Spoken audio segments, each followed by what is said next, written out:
Seats. Please stand for the Pledge of Allegiance, and Ron Sharp's going to lead us in the invocation.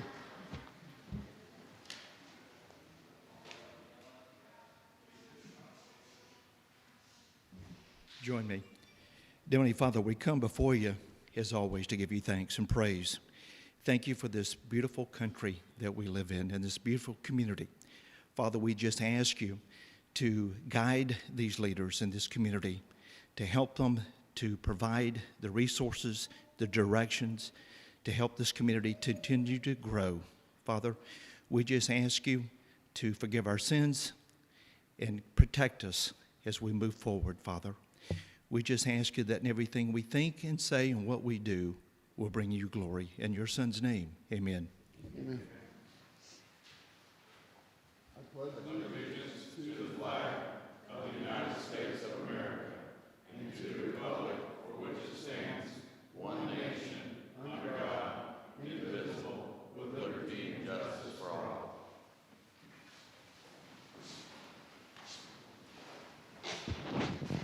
So thank you all for coming out this morning. It's been a busy couple of weeks for me, dispelling rumors, answering questions, and dealing with citizens' issues, which is part of what I enjoy about this job, and I'm going to miss, unfortunately. But that's about all I've got for the mayor's report, so we're going to move on to the commissioner's report. And Commissioner Tender, would you like to go first, ma'am? Sure, thank you. I've been busy the last couple of weeks. I just spoke with the city manager about one family looking for carport, and been talking to other folks about some code enforcement issues that they've had and things of that nature. But other than that, I'm good to go. Thank you, ma'am. Thank you. Mr. Aldridge? Thank you, Mayor Pro Tem. Not much of a report to give. You know, over the last couple of weeks, we did have a few events take place. One of the ones that was really great to me was I got to go see the new Lynn Haven Bayou Park and Reserve, which is a beautiful, beautiful piece of property and a beautiful park that's being built out there. I would tell everyone, please do not try to go to the park, though, out there until it opens. It is not open for another couple of months. There will be a lot of announcements, a lot of fanfare when we get ready to open that, but it is an active construction site, so I please ask that you do not go out there. You will most likely incur a fine. But that being said, it is awesome. Can't wait for you all to see it, and that concludes my report, Mayor. Thank you. Thank you. Commissioner Perna? Thank you, Mayor Pro Tem. I've had a couple of meetings. Well, Commissioner Aldrin and I attended the TPO meeting, and it was sad to say that they did remove the widening of 390 from Highway 77 to 231 out of the 5-year work program. But we were assured, they brought this up twice because the first time it was a kind of a hangman's jury in the vote. It was a tie. So they brought it up again at our last meeting, and we are given the highest priority that's going to come back in when the funding falls back in line. So we were assured of that, and I went ahead and seconded the motion, and we voted to have it removed. But it will be probably brought back on the same timeline, we hope. So it's just that they had a funding shortfall, and that was one of the things that was removed. I also I didn't attend the actual meeting, but I had a recap yesterday with the facilitators of the St. Joe Bay and St. Andrews Bay estuary program. It's just in its infancy, let's say. It's being started, and we're the charter group that gets it going. We're going to be on the policy board. There's representatives from all elected officials from all over the area, from Gulf County, Bay County. Our commissioners and so forth are going to be the policy board.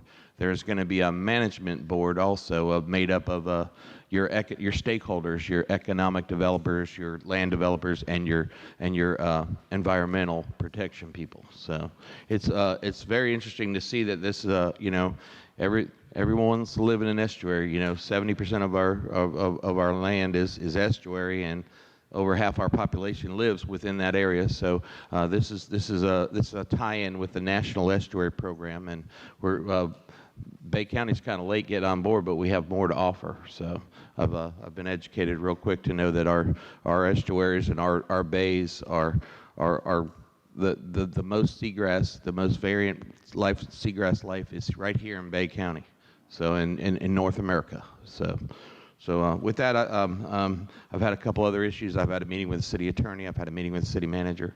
So I'm good to go. Thank you. Thank you, sir. Moving on to the city manager's report. Thank Ms., you. Yes, thank you. A couple of things that are great things that we're doing.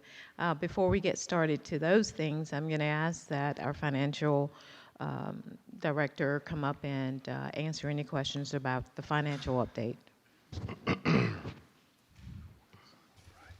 morning. Good morning. There. Yes, I have a question. I don't know if anybody no, go does or ahead. not. Go Okay.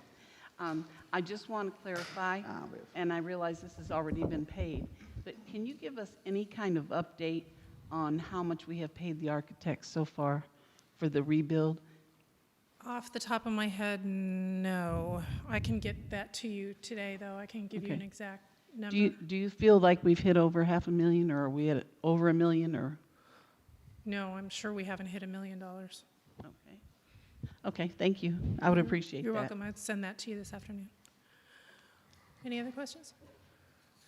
I do have one small housekeeping item I wanted to bring to your attention with regard to the 501c3.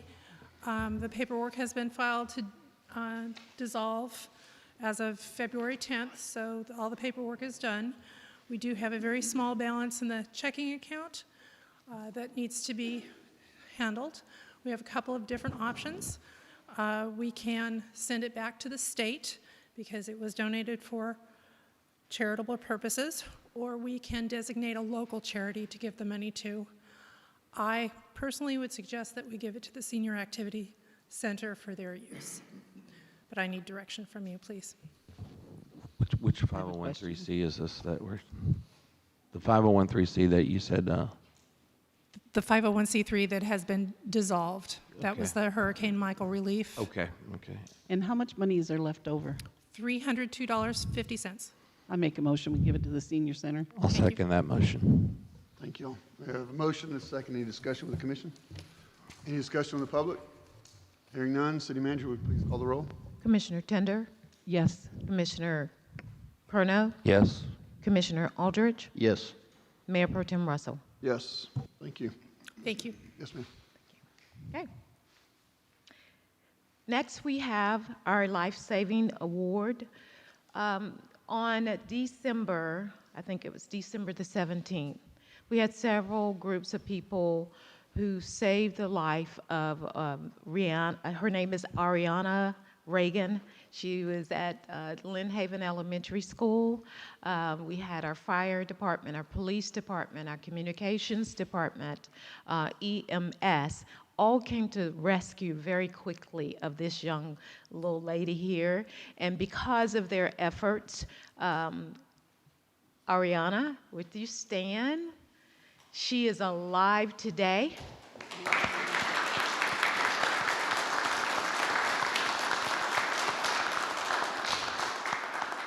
I'm going to ask that our fire chief, Chief DeLange, come forward and recognize those individuals that were part of this life-saving event.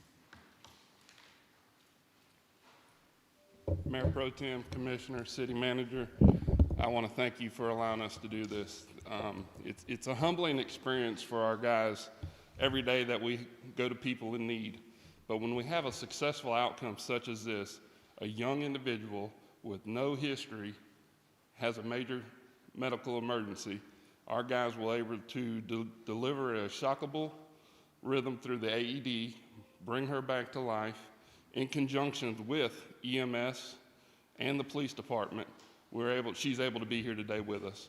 And it's such a great experience. And I think the men and women of the emergency services and the first responders throughout the world, they need to be recognized for little things like this.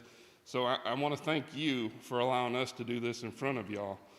So I'm going to call the following people to come up with EMS: Medic Murphy, Timothy Thompson,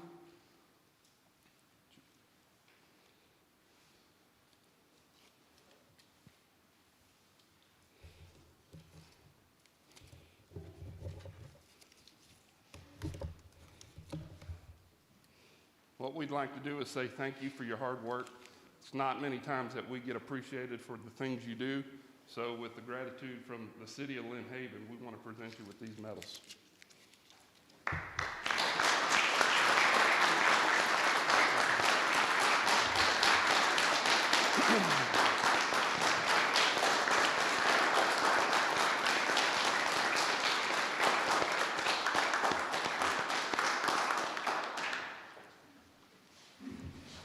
And from our fire department, your fire department, I'd like to call the following people. Lieutenant Sam Smith,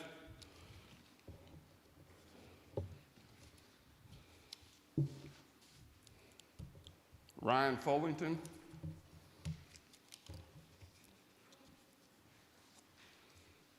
Andrew Hollandoner,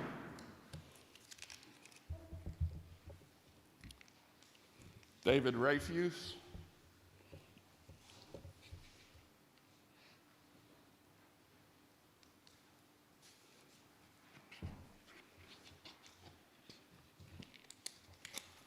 and Assistant Chief Daryl Hernandez. It's with the quick action of these guys. Typically, we're able to beat EMS on scene because they're busy. It was with their quick action to continue the compressions, deliver the shockable rhythm, stabilize the patient until EMS got there. This little girl's with us today. So this is what your training, your budget dollars are going towards, and this is the outcome that you get with it. Thank you.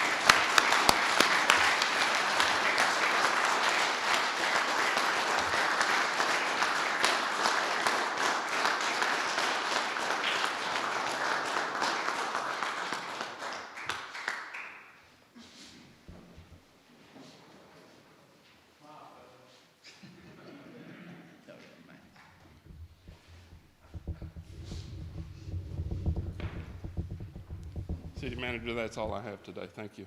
Thank you so much, Chief DeLonge. A great group of people, and they do a good job, as all our city employees do. Also, in the back, if I can ask you guys to step over a little bit, you guys in the back. Yeah, there you go.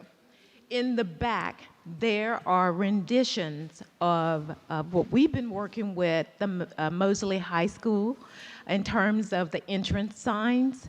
The commissioners narrowed it down to the top 5. They took those top 5 and they actually carved those out, and so that you could have a look at what those new signs would look like. What will happen in the next 2 weeks is that the commissioners will have a score sheet that they will go in and score to choose the top sign that they feel would be nice here at both the entrances. And then we will announce that person on the 23rd. Just let me say that all of the 20 sketches that were in were absolutely awesome. Mayor Pro Tem and I actually went to Mosley to present the semifinalists a certificate to say thank you, and then they chose their top 5, and this is what we have today. And they're pretty excited about this. We spoke with the principal, Brian Bullock, and 2 of the teachers over there, and they have done an outstanding job. The winner of this sign, the entrance sign that the commissioners will score and choose, that team that we had agreed with the commission to give each one of them a $1,000 scholarship to a school of their choice. We think that's great.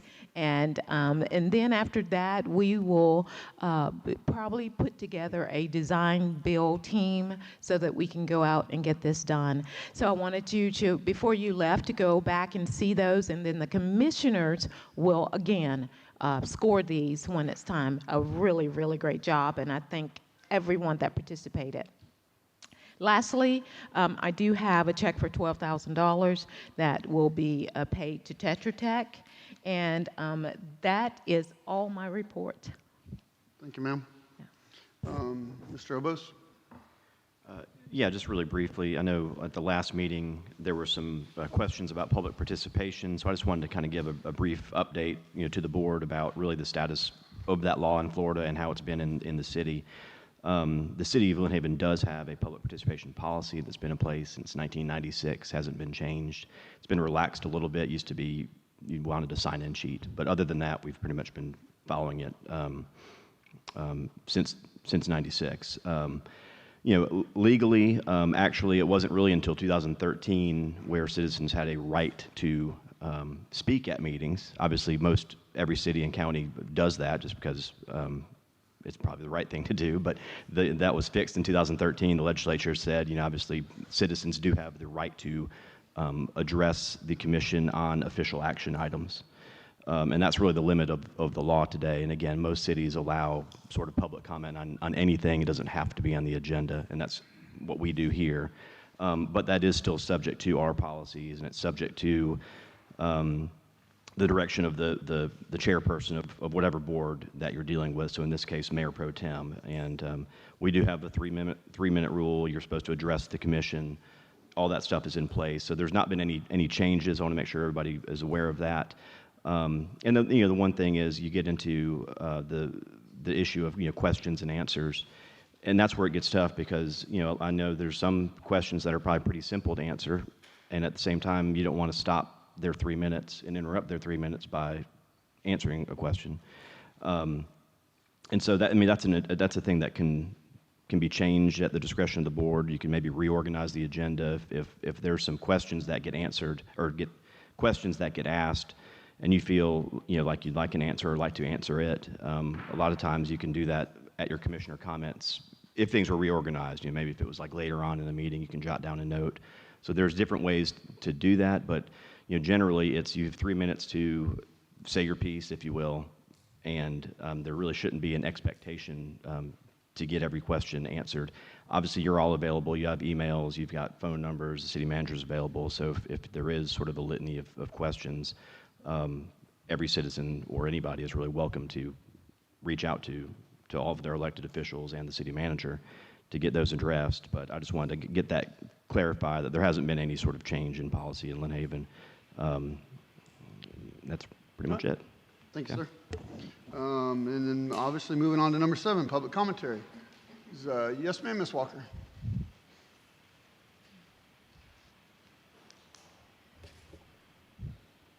This might be mute because I could not quite understand the city attorney hearing aids, and this new volume is having a problem with me. So again, if I need to be stopped or interrupted, please let me know.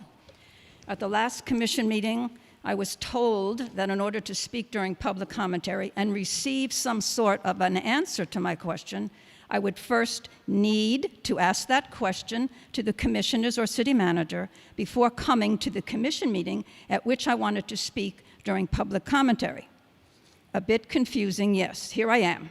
I had emailed all of the commissioners, and I asked them where I could find the new rules about speaking at public commentary. No one was quite sure, but Commissioner Aldridge thought it had been mentioned during the Mayor Pro Tem's portion. I finally found the correct Mayor's Pro Tem comments in the minutes of the September 23 Commission meeting.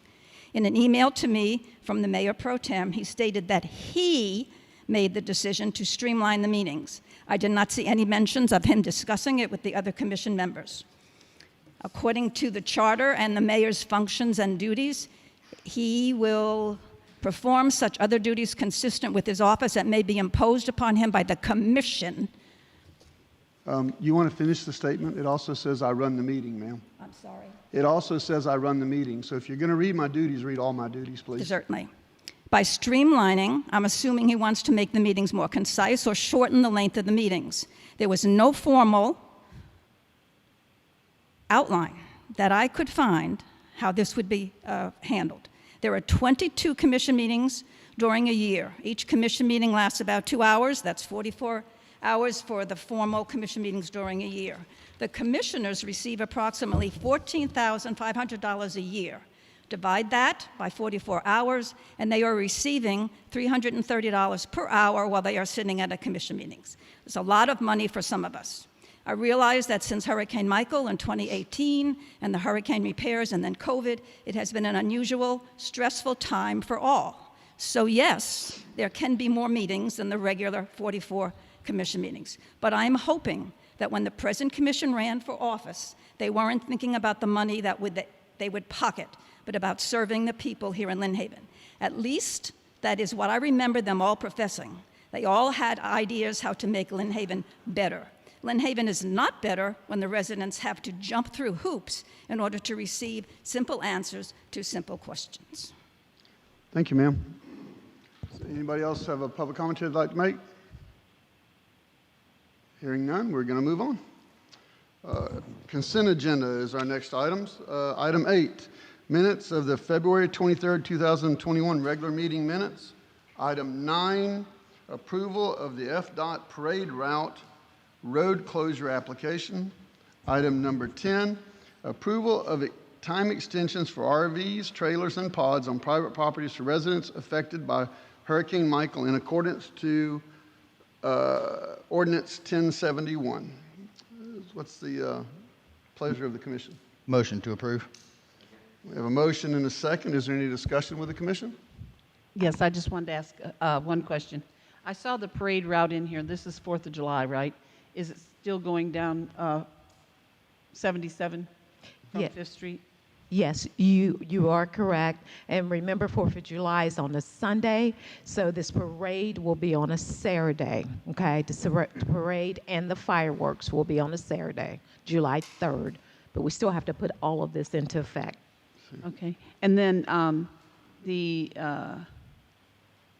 are we coming along anywhere on the, I realize we're still doing the extensions, and if they write to us, obviously we're allowing that. Do we have any kind of, are we going to set a second date?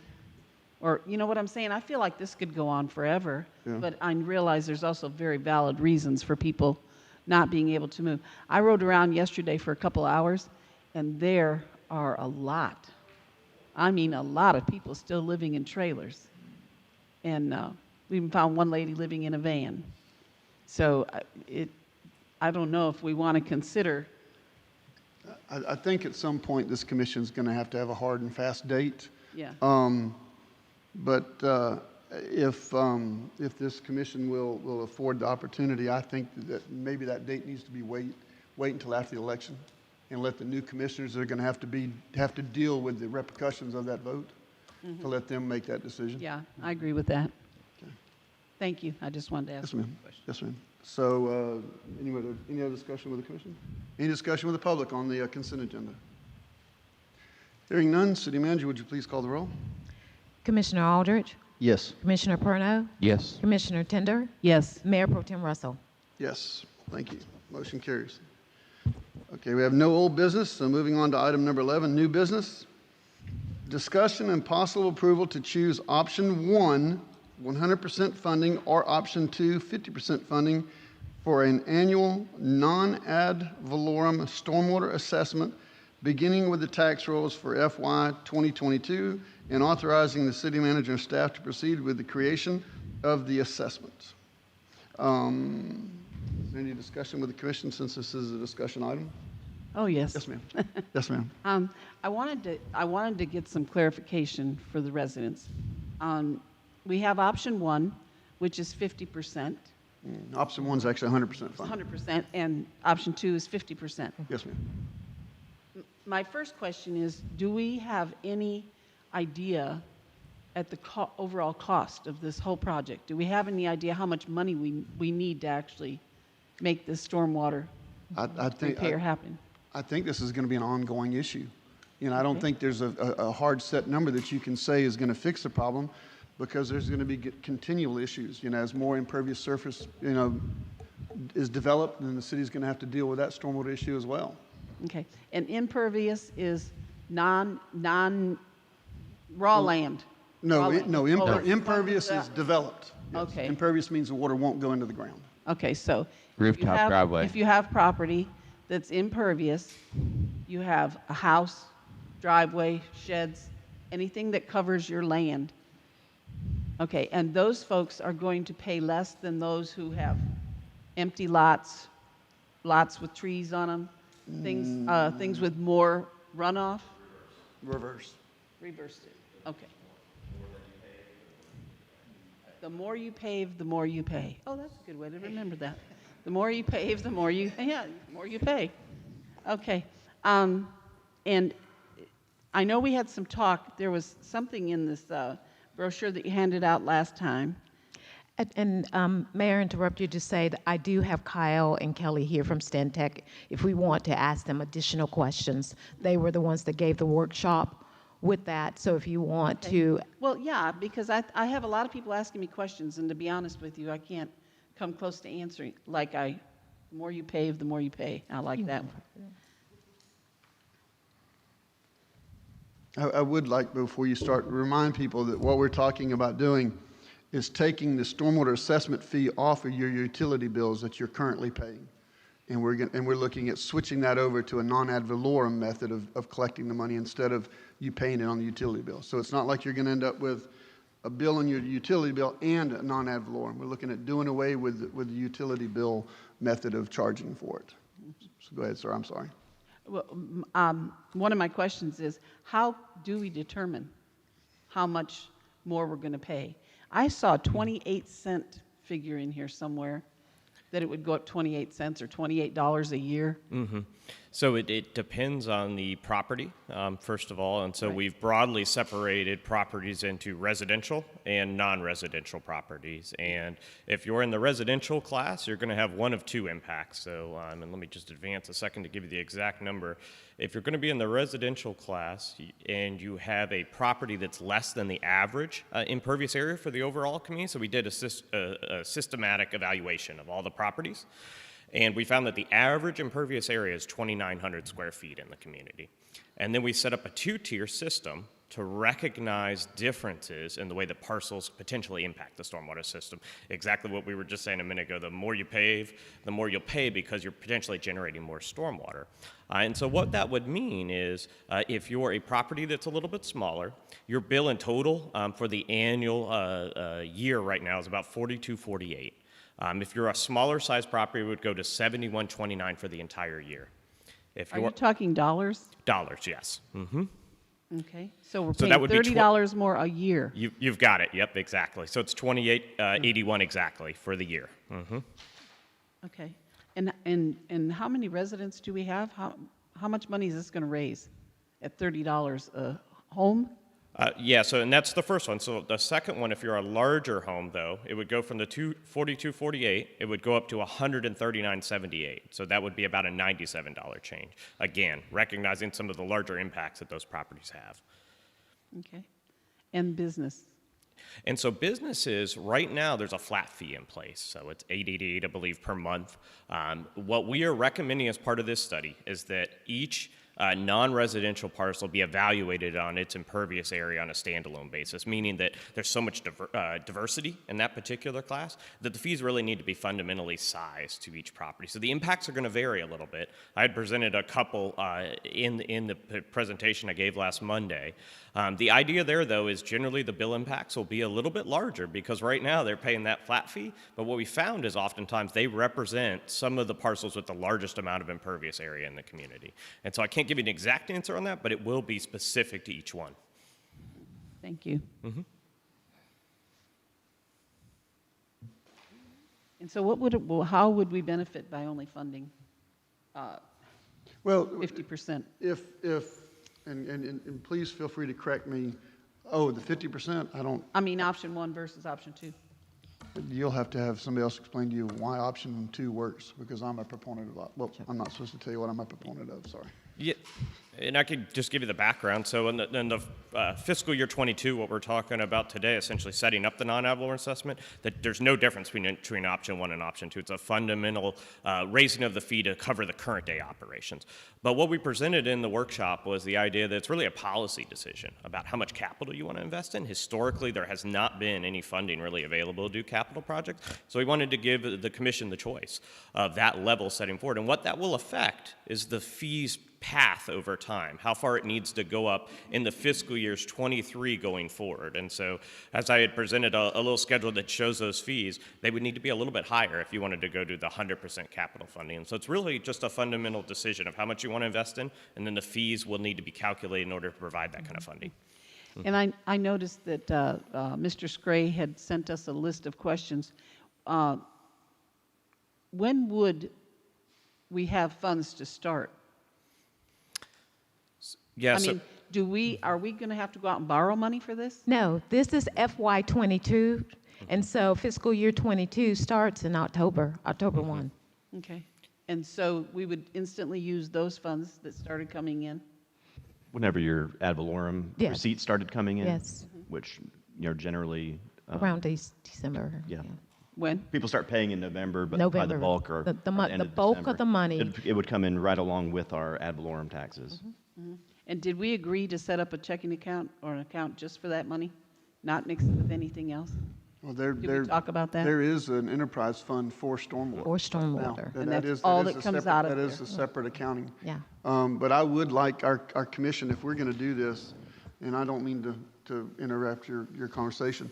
In the past, this commission, this city has, and necessarily has, and I'm not blaming anybody for doing it, transferred money back and forth between enterprise funds. And I don't think it's legal for one thing, or not ethical, or I don't know what the word I should be using, but it shouldn't be done. So I'd like this commission to consider, if we're going to do this and we're going to fund stormwater like we ought to, that we need to stop transferring money back and forth between the enterprise funds. I agree with you completely on that. I know that's tying your hands some, city manager, but I just think that's the right thing to do, ma'am. Do we need to vote on that?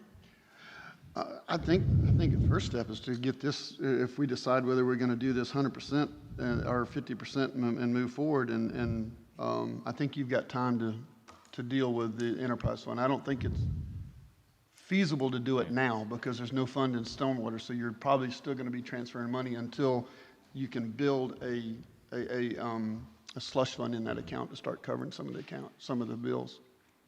For both of the options, we have essentially phased out the water transfer over the next 3 years. So it would essentially scale down each year and provide less and less revenue, and then in the fourth year, be completely out. Very good. I'm glad We to couldn't see- pull it off all at once, so you got to kind of Yeah. phase that out. It's a lot of funding right now for stormwater.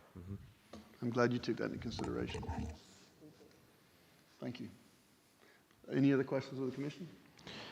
My question is, the 100% funding will, of course, it's going to have impact on all property owners. I had spoke with the city manager, and as we see the funding come in, we're hoping optimistically to use that as a catalyst to roll back the millage rate. And as we said, we realized we could do it. We took a pretty good jump on the millage rate the last time we made a move on it. So if we could roll it back a couple of points because of this, we can send back some value to our, to our property holders. So I just feel like I would be for the 100% if I knew that we can actually roll back the millage rate in the near future. So. I would like to point out also, and again, this is an opinion, eventually the city is going to have to do something. And if we don't follow this line, eventually the stormwater fees on your utility bills are going to have to go up to start covering the cost, which means that only the utility owners or the utility users are going to be paying for it. By using this method, everybody that owns property in Lynn Haven will be paying. Vacant lots, anybody, I mean, you could have a house sitting vacant, empty, water utilities cut off. That person is not paying the stormwater assessment. So this is, in my opinion, this is a fairer method that expands the expense over the entire city. Throws a bigger instead of net. just strictly the utility owners. Mayor Pro Tem. Throws a bigger net. Yes, sir. Exactly, and I agree with all of my counterparts here, all three of them. It's something that's going to have to be done, I believe, sooner than later, because the more you wait on fixing something, we know it compounds the issue generally. You start having a lot more issues because you didn't take care of the issue earlier on. And the city is kind of at a crux point of growth. We're seeing a lot of expansion that's going to be taking place over the next 5-6 years here in Lynn Haven. You can see it already just by all the buildings going up on 389, for example. But, you know, spending more money is not fun either. None of us like to do that. So I also agree with Commissioner Perno. I believe that we need to focus, and I've spoken with the city manager. She's in agreement with me about this from the start. When we did raise the millage rate, it was our goal to make sure that we try and lower the millage rate next fiscal year if we can, a little bit. I mean, and so I want to keep imploring this commission and the city to find how we can make sure we offset this a little bit. But this does need to be done, Mayor Pro Tem. I agree.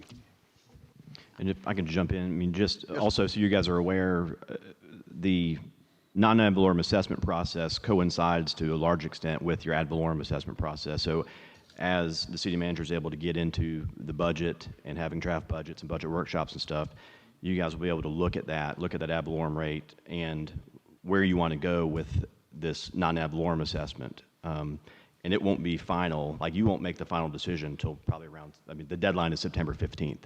It'll be sometime early September where you make that final decision. And obviously the city needs direction going forward, just because you're going to get notices that'll go out. They'll put stuff on the website where you can kind of see what your assessment is going to look like, all that. But at the end of the day, once we get to that final hearing, I mean, you can't go up any, but you could certainly change your mind and say, okay, let's do it at 60% or 70% or whatever, with your budget considerations, to kind of toy with there. So what you're saying in layman's terms and not lawyer talk is that this can be changed at any time the commission wants to per budget year. Once you send the notices out, you can't increase it any, Right. but you could bring it similar to the millage rate. Once those trim notices go out, you can't increase it, but you can certainly reduce it. Gotcha. Thank you. One of the things, too, that Yes, ma'am. we discussed at the workshop, and I was all excited at first till I had heard from a few residents, and they took the wind out of my sails. I thought it was going to be great that people who rent would not have to pay stormwater on their water bill. And I had many of them remind me, oh, no, they'll get their money, they'll just raise our rent. And so that was kind of a bummer for me. The other thing, too, is this not a lot like what we're talking about before? Is this something that we should allow the new commissioners to take care of and to vote on? I mean, and that's an option. 'Cause they're gonna have to but live if we take the first step, there's still going to be many more meetings and many more votes before it's done. So at any time, the new commission could put a halt to it. It's going to be the new commission that makes this decision. All you're being asked today is to whether to move forward or not, and at what level. And so if you move forward at the higher level with the understanding it can always be reduced later on. But there's going to be at least two more. There'll be actual formal resolutions that will come back, and there'll be a public hearing. So all that will come back for multiple votes, and that will all be after April. Thank you. I'd make the motion to approve the 100% option 1 to move forward. I'll second the motion. Okay, so we have a motion and a second. Is there any other discussion with the commission? Is there any discussion with the public? Yes, sir, Mr. Warwick.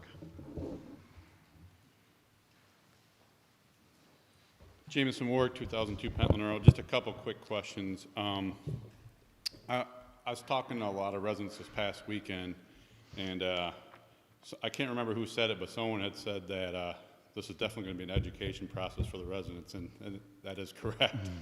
And so this weekend I was trying to come up with some type of calculator so that residents can get an idea of how much extra or about how much they're going to have to pay with this new system. And I watched the video, and it looks like, I think the video might have been cut off a little bit, the part that I was looking for. And I was wondering, is it possible we can get like a calculator or something for residents to be able to figure that out? It's actually pretty simple. If the commission moves forward where we are right now, if your house is under 2,900 square foot, you're going to pay an extra $28. Oh, If your house is above 2,900 square foot, you're going to pay an extra $97. Okay. Is that that's correct numbers? Yeah, so there's really no, it's just simple, 28 or 97. Okay, that's simple. And then the other question was about vacant lots. Is that pretty typical for municipalities to charge vacant lots for stormwater. Is that pretty normal? I would say it's a mix. So it really comes down to that kind of a conversation about the unique characteristics of a community. And so there's not a one-size-fits-all approach. And really, we try to look at the overall service area and understand what parcels and development characteristics are present. That one is pretty large in your case. And so that's why it was recommended as part of the study. There are a number of other communities that do have similar looking fees that look at addressing vacant and the fact that, and during the big flood events, there's some runoffs still coming off of that, and they benefit from the system. So there are some out there. Mm-hmm. Thank you, sir. Any other public questions or comments? Hearing none, City Manager, would you please call the roll? Commissioner Aldridge, Yes. Commissioner Perno, Yes. Commissioner Tender, Yes. Mayor Pro Tem Russell. Yes. Motion carries. Thank you. Okay, moving on to item number 12. First reading of ordinance 1110 by title only, small scale future land use map amendment. I'm sorry, I'm tongue-tied today. Application parcel number 09322-000-000 and 09323-000-000, low density residential to public institutional. And you want to read the ordinance? Yes, sir. before? Yep. An ordinance providing for the adoption pursuant to Chapter 163, Florida statutes of a land use change from low-density residential to public institutional for an approximate 0.688 plus acres of property located on the corner of Missouri Avenue and West 6th Street in the city of Lynn Haven, Bay County, Florida, repealing all ordinances in conflict herewith and providing an effective date. Thank you, ma'am. Since this is a first reading, there's obviously no vote, but does the commission have any questions for Ms. Richards prior to me moving on to the next item? None? Okay, moving on to item number 13. First reading of ordinance number 1111 by title only of the small scale future land use map amendment application, parcel number 11074-010-000, commercial to low density residential. And City Manager, would you please read this ordinance? Ordinance number 1111, an ordinance providing for adoption pursuant to Chapter 163, Florida statutes of a land use change from commercial to low-density residential for an approximate 0.81 plus or minus acres of property located on Alabama Avenue in the city of Lynn Haven, Bay County, Florida, repealing all ordinances in conflict herewith and providing an effective date. Thank you, ma'am. This also is a first reading. So does the commission have any questions for Ms. Richards on this issue? Hearing none, we're moving on to item number 14. Development order application, Neubauer property, parcel number 11805-000-000, 3434 Highway 77. And Ms. Richard, you already here. Thank you very much, ma'am. Thank you. This is a request for development order approval to construct 2 office buildings on the 0.971 acre parcel located at 3434 Highway 77, parcel number 11805-000-000. The applicant is requesting development order approval for this parcel, this vacant property.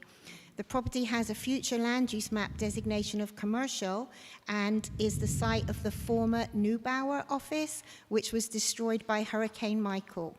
The proposed buildings will be 3,970 square foot and 3,194 square foot in size, and the stormwater system will remain private. The site plans have been reviewed and have been found to be in compliance with the City of Lynn Haven Unified Land Development Code, technical standards, and Florida state requirements. Summary, this is a request for development order approval for the construction of 2 office buildings and supporting infrastructure on Highway 77 at the intersection with Mosley Drive. This item was heard by the Planning Commission on March 2nd, 2021, who unanimously recommended approval. Thank you, ma'am. Thank you. And just for clarification, this is the southeast corner of that intersection, correct? Yes, sir. Thank you, ma'am. You do these as public hearings as well, too? Oh, this is quasi-judicial. Right, okay. So just make sure there's no ex-parte communications. Okay. Anybody? None. I took a phone call from Brian Neubauer this morning. He wanted to tell me that nobody can make it from Neubauer, but that was it. Then I told him I was on my way here to the meeting to vote on it, and we hung up. So that was it. No, I've had none. I've had none. I've had none. Thank you, ma'am. Any of the commission have a question for Ms. Richards? I'd just like to make a comment. If you look at the sketch, and thank you, Ms. Richards, for everything you do, and the planning board put the sketch I'm looking at in our packet is the landscaping for this is just wonderful. I mean, what they're going to do with the plants and the shrubs around the buildings, because it's two buildings, I guess.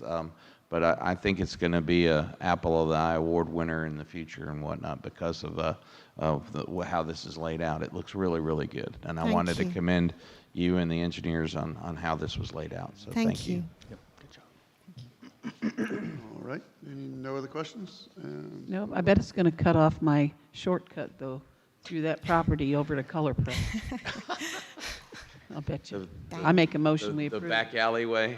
Yeah. Yeah. I'll second the We have a motion. motion and a second. Is there any other discussion with the commission? Any discussion with the public? Hearing none, city manager, would you please call the roll? Commissioner Tender, Yes. Commissioner Aldridge, Yes. Commissioner Perno, Yes. Mayor Pro Tem Russell. Yes, thank you. Thank you, Ms. Richard. And again, thank you for everything you do for the city, too. Yes, ma'am. Moving on to item number 15, discussion regarding location of the April 20th commission meeting as elections will be held in the Senior Activity Club. City manager, I believe you got something you want to say? Yeah, because the elections will be going on, normally this happens every 2 years where we have to move the elections because more than likely we're going to be holding it in a place that can hold more people.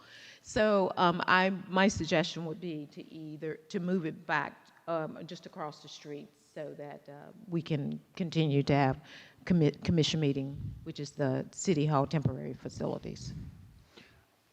That's an option, or we could change the date. Or you can change the date. Yes, ma'am. So, But it won't be within that week, you know that, okay. oh, it can't be within that week? Well, election is the 20th, they come in on the 21st and they clean up all their equipment, will still be here, so. Gotcha. Thank you for clarifying. So,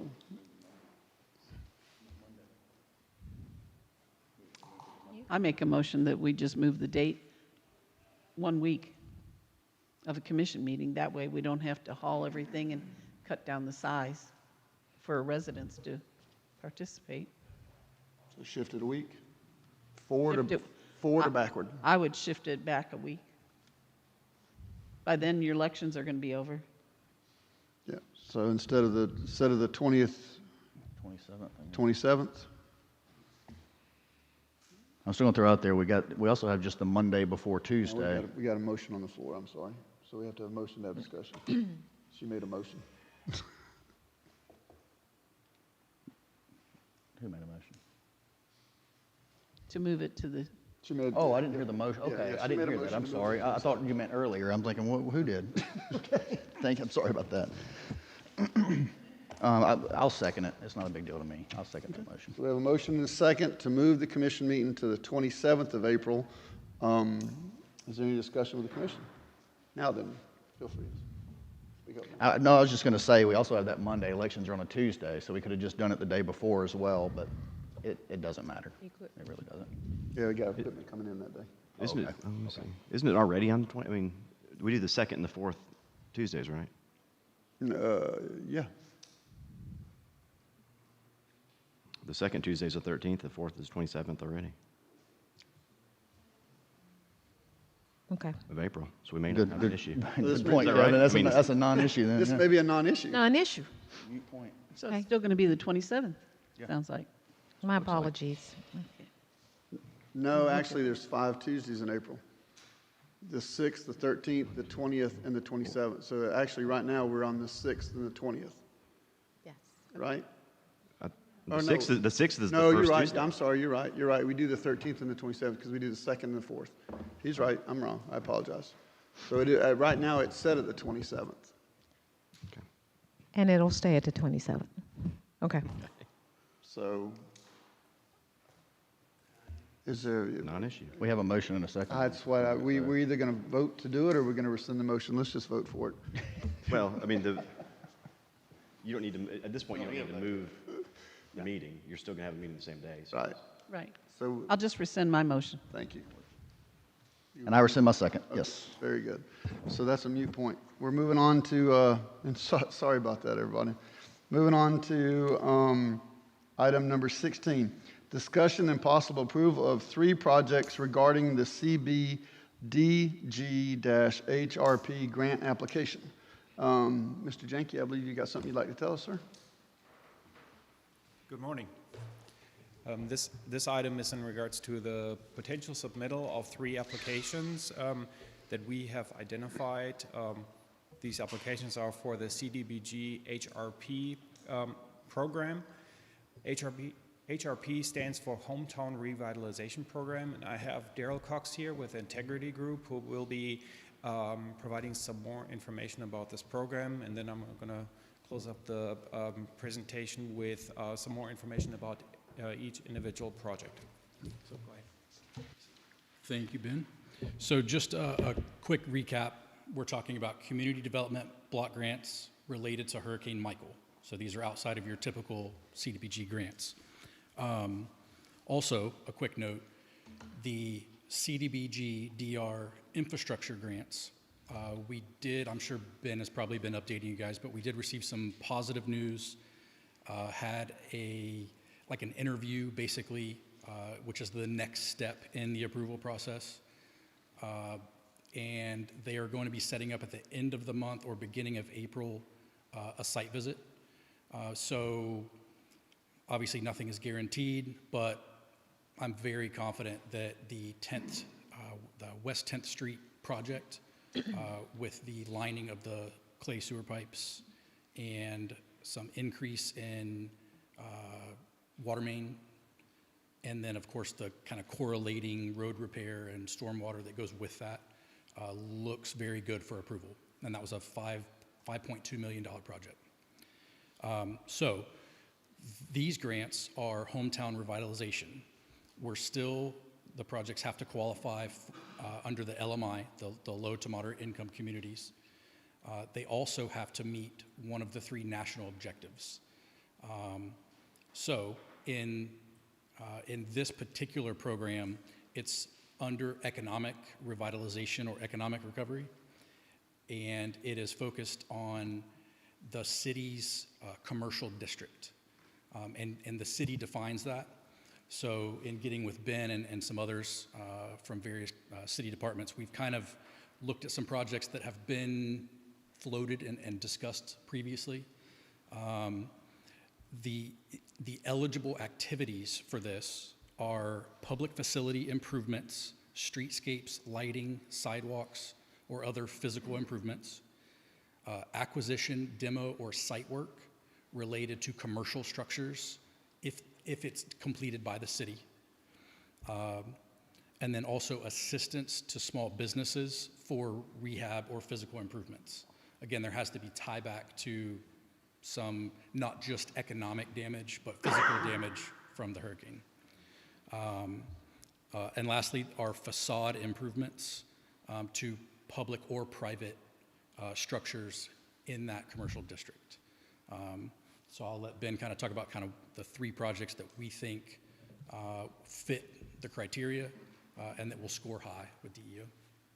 Thank you, sir. As Daryl already mentioned, the first project that we identified is the improvements of the Florida Avenue and Ohio Avenue corridor. So basically here our downtown area.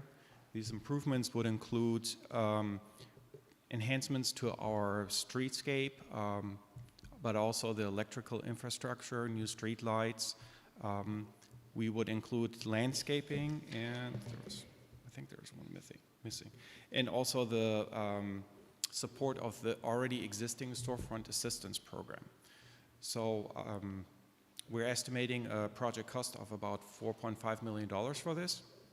The second project that we have identified are some drainage improvements along the East 7th Street corridor. This would enhance or eliminate drainage issues that we have here, especially around Sheffield Park Pond, and also along the Highway 77 corridor. I think I added a project location map to the agenda packet to better illustrate what kind of piping we're proposing to add to the overall system. The good news is the engineering is already done, was completed last year through the by using CRA funds. So this project is ready to go. Should we receive some funding from CDBG, we're ready to get this project completed. Project number 3 would be the repair and replacement of some sidewalks along the Mosley Drive and Minnesota Avenue corridor. You may notice there are a lot of businesses along this corridor located in Second Road to Highway 77.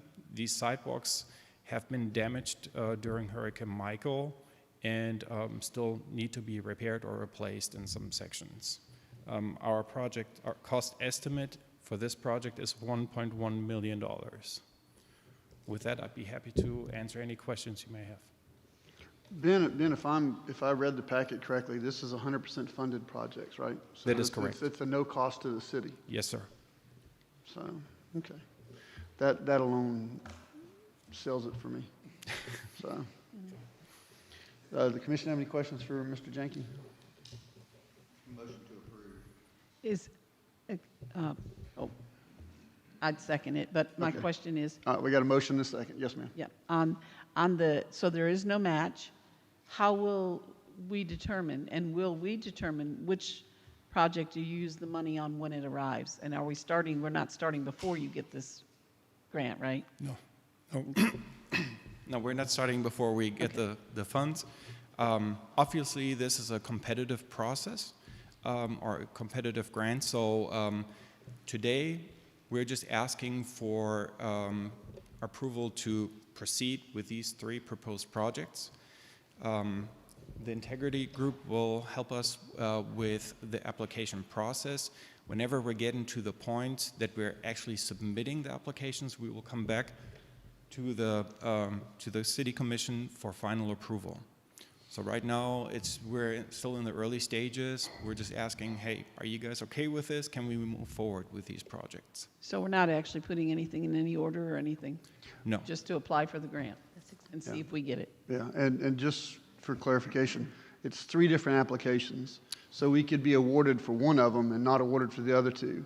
So whichever one we're awarded for, that money is going to be earmarked for that project, and we'll have to go toward that project. Yes, we have, as part of the application process, we have to identify the exact scope of work, including a cost estimate of the anticipated improvements. Any other questions of the commission? Just an off question. Are there ever any projects in which money is fungible? I mean, where you can kind of move it? Do you ever see that on any projects? Rarely. So with the applications being so specific and having to be tied back to the hurricane and having to meet LMI requirements, you can make some adjustments kind of through the approval process. But it's not going to be $5 million and then let's decide kind of what capital projects we want to work on. It's pretty specific to be eligible and then to maintain eligibility throughout the life of the project. Gotcha. Pretty tight requirements. I got you. It's not our money, so I understand they want to put guidelines on it. So thank you. Any other questions? Do the public have any questions? Hearing none, City Manager, would you please call the roll? Commissioner Aldridge, Yes. Commissioner Tender, Yes. Commissioner Perno, Yes. Mayor Pro Tem Russell. Yes. Thank you, gentlemen.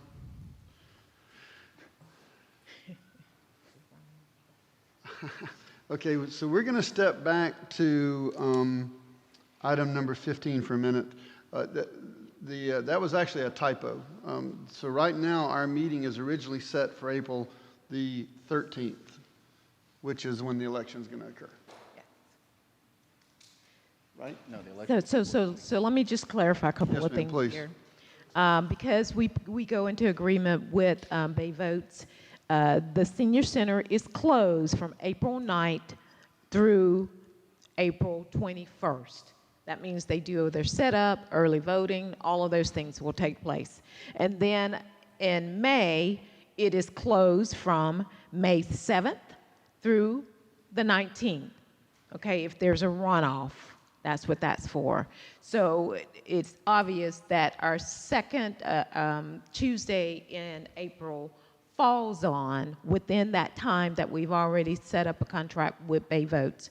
So that 13th date will need to either be moved to City Hall or another date will need to happen. Okay, so the April meeting, if you wanted to move it to a Tuesday, if you moved it to the Tuesday before, it would be the 6th. You could not move it to the Tuesday after the 20th because it's still being used during that time. Or you could move it to City Hall. So what's the, oh, we got a, yes, ma'am.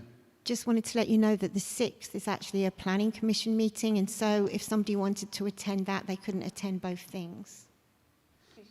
It's a county meeting. Planning commission meeting on the 6th. Gotcha. Thank you, ma'am. You know, I hear all this and all the logistics of all of it.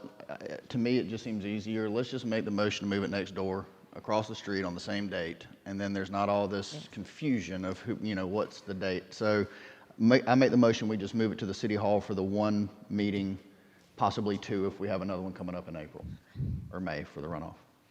Okay, so your motion is if we have any conflicts with the elections, that the meetings will be moved to the temporary City Hall. Yes. Now we have a motion.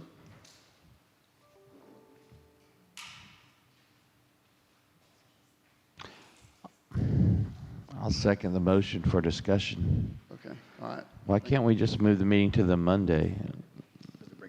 They're still bringing the equipment in? Because they've 12th? got it locked up from April the 9th through April the 21st. So they've got it for about a week and a half. Gotcha. And the April 13th, is that the voting day? Is that the day that we vote? It's the setup and begin early voting for. It's early voting. Yeah. So we're only going against early voting. We're not on election day. Okay. Let's just move it across the street then. Just easy. We were in there for a year and a half. Yep. So we'll just go back for a day. Okay, so we have a motion and a second. Is there any more discussion with the commission? What date is the final date you've decided? April what? 13th. Regular date. Okay, we're just moving it across the street. Any discussion with the public? Hearing none, City Manager, would you please call the roll? Commissioner Aldridge? Yes. Commissioner Perno? Yes. Commissioner Tender? Yes. Mayor Pro Tem Russell? Yes. Okay. All right, now then, moving to item number 17. Discussion and possible approval of a development order extension request for Ashley's Place Apartments. Ms. Richards, good to see you again. This is a request for a development order extension on the approval to construct a quadplex and an ice vending kiosk on the 0.344 acre vacant parcel located at 1019 Florida Avenue, parcel number 09800-000-000. The applicant is requesting an extension of the development order that was issued for this 0.344 acre vacant property. The proposed quadplex will consist of 4 residential units. The development order was approved on April the 14th, 2020, but as development orders are only valid for 12 months and no construction has begun on this development, the DO will expire on April 13th, 2021. The property was sold by James Slanina to Christopher Forehand on August 19th, 2020. This is a request for a 12-month extension to the development order approved in April 2020 for the construction of a residential quadplex, ice vending kiosk, and supporting infrastructure. Thank you, ma'am. Since this is discussion and possible approval, I've got a couple of, well, one particular question.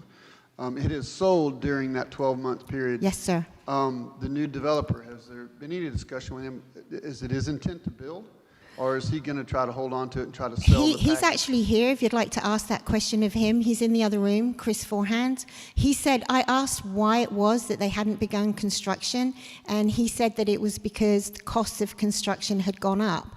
But I don't know whether costs of construction are going to go down within the next 12 months, or whether they should just wait and then apply for a new development order when they're ready. But because you guys are the ones who actually approved the original development order, then I felt that it should come back before you to decide whether you wanted to grant an extension or not. I appreciate that, ma'am. And I see Mr. Forehand's popped his head in. Do you anticipate, yeah, thank you for walking up to the podium. Do you anticipate starting within the next 12 months? I do. You do? I do. Thank you very much for the quick Okay. answer. Thank you. Move to approve the extension. A move to approve the extension. All right, so we have a motion Second. and a second. Is there any other discussion with the commission? Any discussion with the public? Hearing none, City Manager, would you please call the roll? Commissioner Perno, Yes. Commissioner Aldrich, Yes. Commissioner Tender, Yes. Mayor Pro Tem Russell. Yes, thank you. Moving to item 18, adjournment. Mayor, before you do that, I just wanted to clarify one thing, if I could. Earlier, when we were talking about the stormwater assessments, I think you made a comment about intra-fund transfers. I wanted to clarify. I mean, that's enterprise funds. It's not illegal to do inter-fund transfers, just so we're clear for the public. Utilities, you have a utility billing department. A lot of that stuff is combined sort of overhead, and so it's very common to move water and sewer and solid waste around. Obviously, it's, ideally you can each fund them separately, but just to clarify, there was Previously, we've had to do illegal that for happening. stormwater. And I shouldn't have used that term, and I apologize for using it. Thanks. But it has been a concern of this city for a while. Sure. The enterprise funds don't stand alone, and we need to get them to where they are standing alone. That's why we're going to assess, the assessment will take care of that, correct? Yes. Yep. Can All right, I- can we're in I- adjournment, so thank you all very much for coming out. Is Holly Spring here by chance? Thank you.